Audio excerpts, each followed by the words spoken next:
నమస్కారం ఘంటారావానికి స్వాగతం. ముందుగా ప్రధానాంశాలు. ఆనకట్ట నిర్మాణానికి మేడిగడ్డే అనువైందని అప్పటి సీఎం చెప్పారు. జస్టిస్ పీసీ ఘోష్ కమిషన్కు వివరించిన విశ్రాంత ఇంజనీర్లు.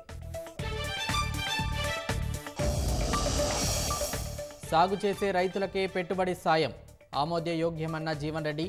భారత సర్కార్ సాగు చేయని భూములకు డబ్బులిచ్చారని ఆరోపణ. ఈ నెల 18న విడుదల కానున్న పీఎం కిసాన్ నిధులు. ప్రధాని చేతుల మీదుగా వారణాసిలో నిధుల జమ.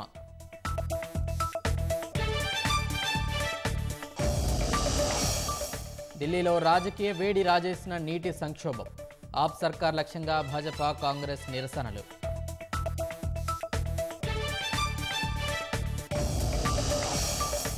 ఉత్తరాఖండ్లో ఘోర ప్రమాదంలో 10 మందికి చేరిన మృతులు.